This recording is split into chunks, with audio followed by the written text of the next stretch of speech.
ምስራቅ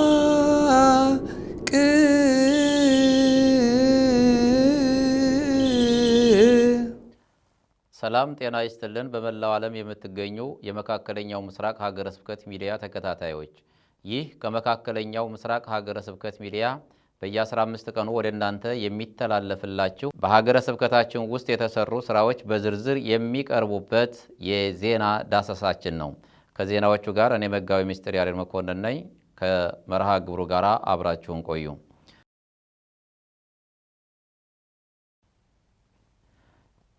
ብፁዕ አቡነ ዲሜጥሮስ በ44ኛው አጠቃላይ ሰበካ መንፈሳዊ ጉባኤ መደበኛ ስብሰባ ላይ በመገኘት የ2017 በጀት ዓመት የሥራ ሪፖርት በክቡር ሥራ አስኪያጃቸው መላከመዊ ቀሲስ ደረጀ ጅማ በኩል አቀረቡ። ለዝርዝሩ መምህር ሚኪያስ ደምለው።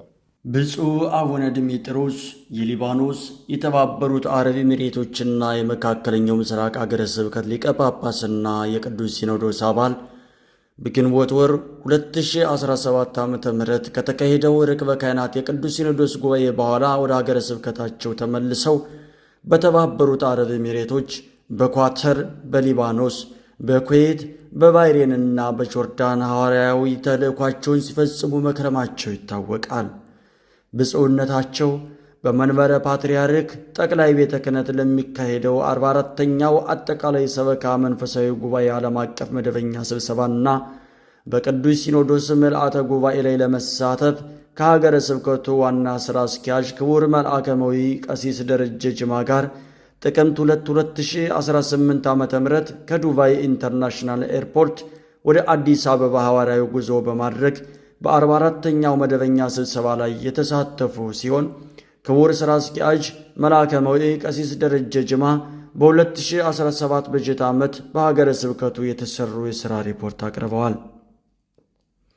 በሪፖርቱም በአረቡ ምድር አብያተ ክርስቲያናትን በማስፋፋት የሚታወቁት ብፁዕ አቡነ ዲሜጥሮስ በ2017 ዓ.ም ሐዋርያዊ ጉዞ ባደረጉባቸው ሀገራት አብያተ ክርስቲያናትን በማስፋፋት እንዴት ይዞታ ማግኘት እንዳለባቸው ከሚመለከተው የመንግሥት አካል ጋር በመነጋገር የሠሯቸው ሐዋርያዊ ተልእኮዎች፣ አባታዊ ምክር፣ ቃለ ምዕዳንና የልማት ሥራዎች እንዲሁም በኢማራት ተወልደው ያደጉትን ጨምሮ 3 በቅስና 17 ደግሞ በዲቁና ሥልጣነ ክህነት በብፁዕ አባታችን መሰጠታቸው ተጠቅሰዋል።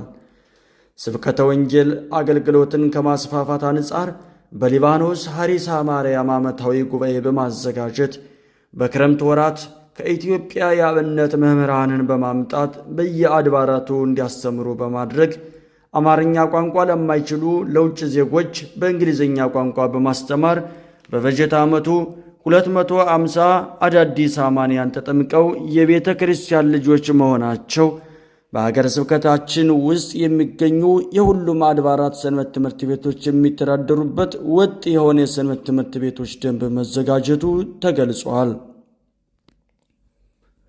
አብያተ ክርስቲያናትን ከማስፋፋት አንጻር በቤሩት ሊባኖስ የደብረ ሲና ቅዱስ ገብርኤል ካቴድራል በቅዱስ ስዕላት ማጌጡ፣ የኳተር ጽርሐ አርያም ቅድስት ሥላሴ ካቴድራል ግንባታው ተጠናቆ በዚህ ዓመት ተመርቆ አገልግሎት የሚጀምር መሆኑና የአቡዳቢ ምስካየ ኅዙናን መድኃኔ ዓለም ወአቡነ ተክለ ሃይማኖት ገዳም የአጥር ሥራ መጀመሩ ተጠቃሽ ሲሆኑ በበጀት ዓመቱ ሀገረ ስብከቱ ለጠቅላይ ቤተ ክህነት የፐርሰንት ክፍያ $15,000 ገቢ ማድረጉ በ44ኛው የሰበካ መንፈሳዊ ጉባኤ ላይ በቀረበው ሪፖርት ተገልጿል።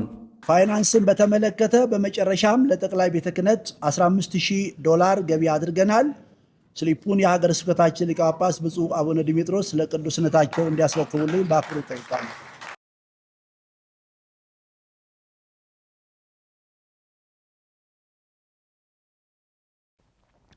ሀገረ ስብከታችን በ44ኛው የሰበካ መንፈሳዊ ጉባኤ ላይ በ2017 የበጀት ዓመት በተሰሩ መንፈሳዊ አገልግሎትና የልማት ሥራዎች ከሀገር ውጭ ከሚገኙ አህጉረ ስብከት ጋር በመወዳደር ተሸላሚ ሆነ። ለዝርዝሩ ቃል ኪዳን አስማረ።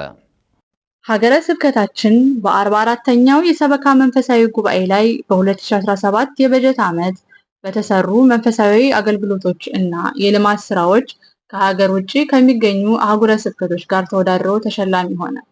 ከጥቅምት 4 እስከ 8 ቀን 2018 ዓመተ ምህረት ሲካሄድ በሰነበተው የመንበረ ፓትርያርክ ጠቅላይ ቤተ ክህነት አጠቃላይ ዓለም አቀፍ የሰበካ መንፈሳዊ ጉባኤ ተመሳሳይ አቅም ያላቸው አህጉረ ስብከቶች በ11 ምድብ ተከፍለው እንዲወዳደሩ በማድረግ በሽልማት ኮሚቴው የማወዳደሪያ መስፈርት መሰረት ተመዝነው ከ1 እስከ 3 የወጡ አህጉረ ስብከቶች እንዲሸለሙ ተደርጓል። በመሆኑም በ2017 በጀት ዓመት የተሰሩ ክንውኖችን መሰረት በማድረግ በተደረገው የሥራ ውድድር ሀገረ ስብከታችን በመልካም አስተዳደር፣ ስብከተ ወንጌልን በማስፋፋት፣ ሰበካ ጉባኤን በማጠናከር፣ ሰንበት ትምህርት ቤትን በማደራጀት፣ ራስ አገዝ ልማትን በማስፋፋት፣ በገንዘብና ንብረት አጠባበቅ፣ በቅርሳ ቅርስ ጥበቃ፣ ቅዱሳት መጻሕፍትንና የተለያዩ ህትመቶችን በማሰራጨት፣ በምግባረ ሰናይ ስራ እንዲሁም የፐርሰንት ገቢን በማጠናከር በውጭ ሀገር ከሚኖሩ በምድብ 6 ከተካተቱ አህጉረ ስብከቶች ጋር ተወዳድሮ አንደኛ በመውጣት በ44ኛው ሰበካ መንፈሳዊ ጉባኤ ላይ በብፁዕ ወቅዱስ አቡነ ማትያስ ቀዳማዊ ፓትርያርክ ርዕሰ ሊቃነ ጳጳሳት ዘኢትዮጵያ ሊቀ ጳጳስ ዘአክሱም ወዕጨጌ ዘመንበረ ተክለ ሃይማኖት እጅ የምስጋና የምስክር ወረቀት ተበርክቶለታል። የ44ኛው አጠቃላይ ዓለም አቀፍ የሰበካ መንፈሳዊ ጉባኤ መደበኛ ስብሰባ በሰላም ተጠናቀቀ። ለዝርዝሩ መምህር እስጢፋኖስ ሙላት። በዓመት አንድ ጊዜ የሚደረገው ዓለም አቀፉ የሰበካ መንፈሳዊ ጠቅላላ ጉባኤ ከጥቅምት 4 እስከ 8 ቀን 2018 ዓ.ም ድረስ በመንበረ ፓትርያርክ ጠቅላይ ቤተ ክህነት የተካሄደ ሲሆን መሰረቷ የማይናወጥ አንድነቷ የማይከፈል ቅድስት ጥንታዊትና ታሪካዊት በሆነችው የኢትዮጵያ ኦርቶዶክስ ተዋሕዶ ቤተ ክርስቲያን 44ኛው አጠቃላይ የሰበካ መንፈሳዊ ዓለም አቀፍ ጉባኤው የ2017 በጀት ዓመት የሥራ አፈጻጸምን በመገምገም ወቅታዊ የቤተ ክርስቲያን ሁኔታዎችን መሰረት ባደረጉ ርዕሰ ጉዳዮችና የመፍትሄ ሐሳቦች ላይ ተወያይቷል። ዓመታዊና መደበኛ በሆነው በዚህ 44ኛው የሰበካ መንፈሳዊ ጉባኤ መደበኛ ስብሰባ ላይ ቅዱስ ፓትርያርኩ፣ ብፁዕ የቅዱስ ሲኖዶስ ዋና ጸሐፊ፣ ብፁዕ የጠቅላይ ቤተ ክህነት ዋና ሥራ አስኪያጅ፣ ብፁዓን አበው ሊቃነ ጳጳሳት፣ የየአህጉረ ስብከቱ ሥራ አስኪያጆችና የየክፍሉ ኃላፊዎች፣ የአድባራትና የገዳማት አስተዳዳሪዎች ተሳትፈውበታል። የጉባኤው ሂደትና የስብሰባው ሥነ ሥርዓት በብፁዕ ጠቅላይ ዋና ሥራ አስኪያጅ ብፁዕ አቡነ ሳዊሮስ የተመራ ሲሆን ስብሰባው የቤተ ክርስቲያንን ክብርና ልዕልና የሚመጥን ለውይይትና ምክር ተገቢውን ጊዜና ቦታ የሰጠ፣ የጉባኤው ተሳታፊዎች በተቀመጡት የትኩረት አቅጣጫዎች ላይ የሚችሉትን ተሳትፎ ያደረጉበት እንደነበር በወጣው የአቋም መግለጫ ላይ መረዳት ችለናል። ከቅዱስ ፓትርያርኩ አባታዊ ቃለ በረከት፣ ከብፁዕ ጠቅላይ ዋና ሥራ አስኪያጁ መልእክትና የሥራ መመሪያ፣ ከጠቅላይ ቤተ ክህነት ጽሕፈት ቤት ሪፖርት፣ በብፁዓን አበው ሊቃነ ጳጳሳት ከተሰጡት ቃላት እግዚአብሔር፣ ከሰበካ ጉባኤ ማደራጃ መምሪያ ከተላለፉ ልዩ ልዩ መልእክቶች፣ ከመላው ዓለም አህጉረ ስብከት ሪፖርት፣ በየምድቡ ከተደረጉ ውይይቶችና ምክክሮች በመነሳት ጉባኤው 19 የአቋም መግለጫዎችንም አውጥቷል። በመጨረሻም ሀገራችን ፍጹም ሰላም እንድትሆንና የቤተ ክርስቲያናችን ሕልውናዋ፣ ሉዓላዊነቷ፣ ነፃነቷ ታፍሮና ተከብሮ እንዲኖር የሕዝባችን አንድነትና ደህንነት እንዲረጋገጥ ለማድረግ የሚከፈለውን መስዋዕትነት ሁሉ ለመክፈል በውሳኔ የተገለጸ ሲሆን የአባቶቻችን ጸሎት፣ የቅዱሳን ጻድቃን ሰማዕታትና መላእክት ሁሉ አማላጅነት፣ የእመቤታችን የቅድስት ድንግል ማርያም ልመና፣ የልዑል እግዚአብሔር አምላካችን ቸርነት ይርዳን በማለት 44ኛው ዓለም አቀፉ የሰበካ መንፈሳዊ ጠቅላላ ጉባኤ በሰላም መጠናቀቁን ከአቋም መግለጫው ተረድተናል። ብፁዕ ወቅዱስ አቡነ ማትያስ ቀዳማዊ ፓትርያርክ ርዕሰ ሊቃነ ጳጳሳት ዘኢትዮጵያ ሊቀ ጳጳስ ዘአክሱም ወዕጨጌ ዘመንበረ ተክለ ሃይማኖት በተቀዳሚ ሙፍቲ ሐጂ ዑመር ኢድሪስ ህልፈተ ሐዘን የተሰማቸውን ጥልቅ ሐዘን ገልጸዋል። አድኅነኒ እግዚኦ እስመ ኀልቀ ኄር፣ አቤቱ አድነኝ ደግሰው አልቋልና ብሎ ቅዱስ ዳዊት በመዝሙሩ እንደተናገረው እግዚአብሔር በየዘመናቱ አገርን ያለ መካሪ ሕዝብን ያለ ዘካሪ አይተውም። ለዚህም ምስክሩ ታላቅ አረጋዊ የበሳል አእምሮ ባለቤት አገርን የሚወዱ ሕዝባቸውን የሚያከብሩ የተጠቁት ወዳጅ ለትውልድ አባት የሆኑት የክብር ዶክተር ተቀዳሚ ሙፍቲ ሐጂ ዑመር ኢድሪስ ነበሩ። ኢትዮጵያ በጣት ከሚቆጠሩ አረጋውያን አፈማር ከሆኑ መካሪዎቿ መካከል አንዱ የሆኑትን ሰውን ለመውደድ የታደሉትን የዘመናችን ጌጥ አጥታለች። ይህንንም የድካም ዓለም መገላገል ለእርሳቸው እረፍት ቢሆንም ለሀገር ግን ታላቅ ጉዳት ከመሆኑም በላይ ዕድሜን ከጥበብ ጋር ያዋሃዱ በሁሉ ዘመን አይገኙምና ሐዘናችን ጥልቅ ነው በማለት ለቤተሰቦቻቸው፣ ለእስልምና እምነት ተከታዮችና ለመላው የኢትዮጵያ ሕዝብ መጽናናትን በመመኘት ቅዱስነታቸው የተሰማቸውን ሐዘን ገልጸዋል። በተመሳሳይ የሊባኖስ የተባበሩት አረብ ኤምሬትስና የመካከለኛው ምስራቅ ሀገረ ስብከት ጽሕፈት ቤት በተቀዳሚ ሙፍቲ ሐጂ ዑመር ኢድሪስ ህልፈተ ሕይወት የተሰማውን ጥልቅ ሐዘን ገልጿል። ሀገረ ስብከታችን ባወጣው የሐዘን መግለጫ ተቀዳሚ ሙፍቲ ሐጂ ዑመር ኢድሪስን እንዲህ በማለት ይገልጻቸዋል። ተቀዳሚ ሙፍቲ ሐጂ ዑመር ኢድሪስ ዘለቀ የገዘፈ ቀይ ኢትዮጵያዊ ቶጳዚዮን ናቸው።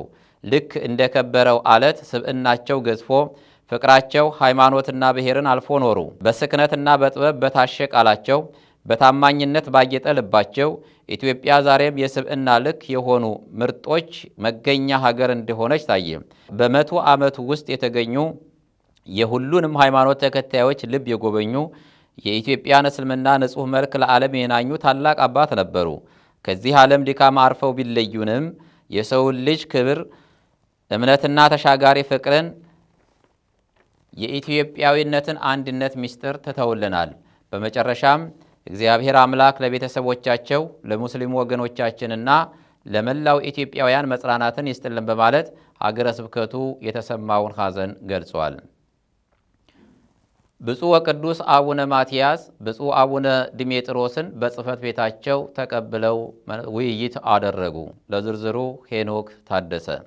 ብፁዕ ወቅዱስ አቡነ ማትያስ ቀዳማዊ ፓትርያርክ ርዕሰ ሊቃነ ጳጳሳት ዘኢትዮጵያ ሊቀ ጳጳስ ዘአክሱም ወዕጨጌ ዘመንበረ ተክለ ሃይማኖት የሊባኖስ የተባበሩት አረብ ኤምሬትስና የመካከለኛው ምስራቅ ሀገረ ስብከት ሊቀ ጳጳስ ብፁዕ አቡነ ዲሜጥሮስንና የሀገረ ስብከቱን ዋና ሥራ አስኪያጅ መላከመዊ ቀሲስ ደረጀ ጅማን በጽሕፈት ቤታቸው ተቀብለው አነጋግረዋል።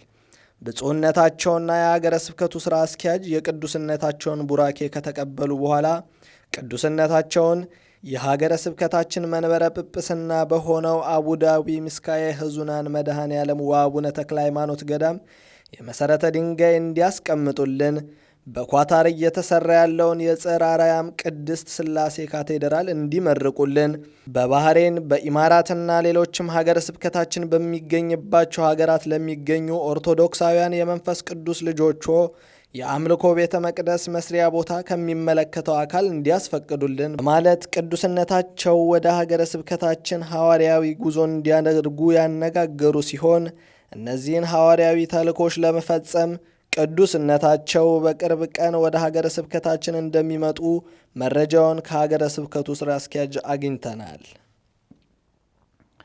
ከጥቅምት 11 እስከ 17 2018 ድረስ ሲካሄድ የቆየው የቅዱስ ሲኖዶስ ምልአተ ጉባኤ ስብሰባ ተጠናቀቀ። ለዝርዝሩ መምህር ሚኪያስ ደምለው።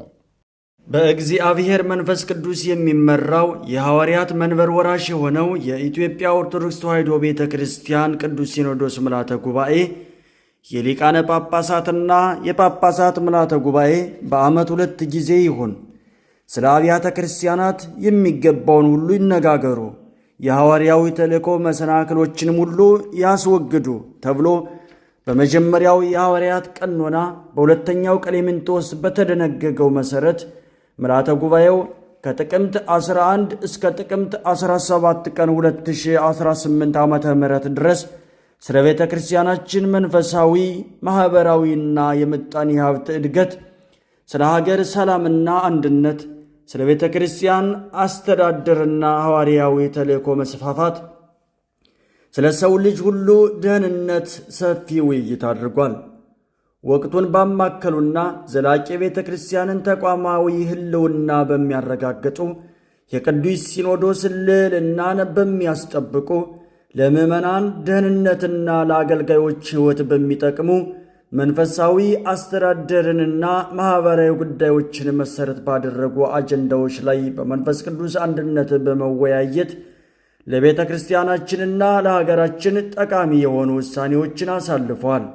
በመጨረሻም የሀገራችን ኢትዮጵያና የኦርቶዶክሳዊት ተዋሕዶ ቤተ ክርስቲያናችን ሕልውና ስለማይነጣጠሉ ሀገራችን በሉዓላዊነቷ እንድትቀጥል የቤተ ክርስቲያናችን የአንድነት መዋቅሯ የበለጠ ተጠናክሮ የስብከተ ወንጌልና ሐዋርያዊ ተልእኮዋ ሰፍቶ ለትውልድ እንድትሻገር ሕዝባችን ደህንነቱና ሰላሙ ተጠብቆ እንዲኖር ከብፁዓን አበው ሊቃነ ጳጳሳት ጀምሮ ሁሉም የቤተ ክርስቲያናችን መምህራን፣ ካህናትና ሕዝባውያን፣ መነኮሳትና መነኮሳያት በሙሉ በፍቅርና በአንድነት ዘውትር በመጸለይ ዘመኑ ከደረሰበት አሰራርና ጥበብ በላቀ ሁኔታ ከፍ ብለን ትውልዱን ለመዋጀት እንድንችል ሁላችንም የበኩላችን እንድንወጣ በማሳሰብ የቅዱስ ሲኖዶስ ምልዓተ ጉባኤ ዓመታዊ ስብሰባውን አጠናቋል። እግዚአብሔር ኢትዮጵያንና ሕዝቦቿን ይባርክ። ወስብሐት ለእግዚአብሔር አሜን። የህንድ ማላንካራ ኦርቶዶክስ ቤተ ክርስቲያን ፓትርያርክ በተገኙበት የሃርቨስት ዓመታዊ ክብረ በዓል በታላቅ ድምቀት ተከበረ። ለዝርዝሩ መምህር እስጢፋኖስ ሙላት። የህንድ ማላንካራ ኦርቶዶክስ ቤተ ክርስቲያን ፓትርያርክ ብፁዕ ወቅዱስ አቡነ ማር ባስልዮስ ማራቶማ ማቴዎስ ሳልሳዊ በተገኙበት የሃርቨስት ክብረ በዓል በታላቅ ድምቀት ተከበረ። በበዓሉ ላይ የኩዌት ደብረ ምሕረት ቅድስት ኪዳነ ምሕረት ወአቡነ ተክለ ሃይማኖት አስተዳዳሪ መልአከ ምሕረት ቆሞስ አባ ታዲዮሱ ብለኔ ከነ ልዑካቸው፣ የሌሎችም የምስራቅ ኦርቶዶክስ አብያተ ክርስቲያናት አመራሮች፣ ዲፕሎማቶች እንዲሁም ጥሪ የተደረገላቸው እንግዶች የተገኙ ሲሆን ቅዱስ ፓትርያርኩ ስለ አንድነት፣ ስለ መተሳሰብ፣ ስለ መረዳዳት፣ ስለ መተጋገዝ ባስተማሩበት ትምህርት ሰው ሁሉ በቋንቋ በዜግነት በሀገር ቢለያይም የአንድ የአዳም ዘር ነው። እግዚአብሔርም የሚያውቀው አንድ ሰው ነው፣ እሱም አዳም ነው። ሁላችንም የአዳም ዘር በመሆናችን ተዋደን ተፋቅረን መኖር አለብን በማለት መልእክታቸውን አስተላልፈዋል።